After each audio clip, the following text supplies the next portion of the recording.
अस्सलाम वालेकुम।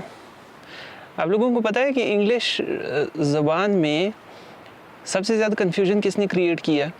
सबसे ज़्यादा लोगों को, पूरी दुनिया को कंफ्यूज किसने किया है? कन्फ्यूजन से मेरी मुराद ये है कि अंग्रेज़ी ज़ुबान के जो स्पेलिंग्स थे वो एक बंदा था जिसने आके सब कुछ चेंज कर दिया था। यानी अब कलर के ये वाले स्पेलिंग यूज़ करने हैं या ये वाले स्पेलिंग यूज़ करने हैं, एनालाइज़ के ये स्पेलिंग यूज़ करने हैं या ये वाले स्पेलिंग यूज़ करने हैं, सेंटर को इस तरह से लिखना है या इस तरह से लिखना है, डिफेंस के स्पेलिंग ये यूज़ करने हैं या ये यूज़ करने हैं।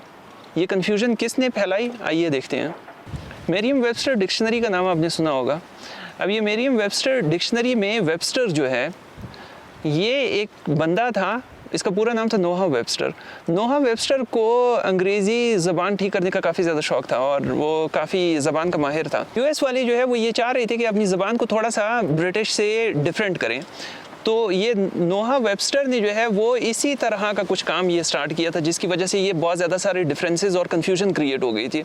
नोहा वेबस्टर की जो फ़िलासफ़ी थी वो ये थी कि जहाँ पे अल्फाज जो हैं वो जिस तरह से आवाज़ प्रोड्यूस कर रहे हैं उसी तरह के उसके स्पेलिंग्स होने चाहिए। अब जिस तरह कलर के स्पेलिंग है, कलर के स्पेलिंग में अगर यू होगा बीच में, जिस तरह से ये कलर के स्पेलिंग में जो है वो यू होता है, ये यू जो है वो एक डिफरेंट प्रोनाउंसिएशन देता है जिसको हम प्रोनाउंस करते हैं नहीं। हम जिस तरह से कलर को प्रोनाउंस करते हैं उसमें यू की ज़रूरत नहीं होती। तो नोहा वेबस्टर ने कहा कि हटाओ इधर से यू, कोई ज़रूरत नहीं है इस यू की। इसी तरह से नोहा वेबस्टर ने एनालाइज़ में ये जो एस है, एस वाला जो एनालाइज़ है, उसमें जो एस है वो एस वाली आवाज़ प्रोड्यूस ही नहीं करता, वो तो जी की तरह की आवाज़ प्रोड्यूस करता है। तो नोहा वेबस्टर ने कहा कि क्या हम जो है वो इस स्पेलिंग को लेके चलते रहें, कन्फ्यूजन क्रिएट हो रही है, चलो इसको जो है वो चेंज कर देते हैं, एस की जगह पे जो है वो जी लगा देते हैं। इसी तरह से उसने जो है वो सेंटर के बारे में कहा। सेंटर में अगर CENTRE जो है वो अगर आप स्पेलिंग रखते हैं, उसकी प्रोनाउंसिएशन के ऊपर जो है वो थोड़ा सा फ़र्क पड़ जाएगा अगर जो है वो उसको प्रॉपर तरीके से प्रोनाउंस करें। और ऑल्दो जो है वो ई साइलेंट होता है, लेकिन उसने कहा कि क्यों ये कन्फ्यूजन हम क्रिएट करें, इस ई को मूव करो इधर ताकि ये TER की आवाज़ प्रोड्यूस करे, सेंटर। फिर अंग्रेज़ी के कुछ अल्फाज हैं जिसमें CE आखिर में यूज़ होता है, और जिस तरह से डिफेंस का वर्ड है, डिफेंस का वर्ड जो है वो इसमें CE आखिर में यूज़ हो रहा है, लेकिन ये आवाज़ किस तरह की प्रोड्यूस कर रहा है, ये S वाली आवाज़ प्रोड्यूस कर रहा है। बहुत ज़्यादा सारी जगहों के ऊपर जो है वो C अपनी वो जो नॉर्मल वाली आवाज़ होती है ना, ख, वो आवाज़ प्रोड्यूस करता है, जिस तरह से कैट में जो है वो ख की आवाज़ प्रोड्यूस होती है।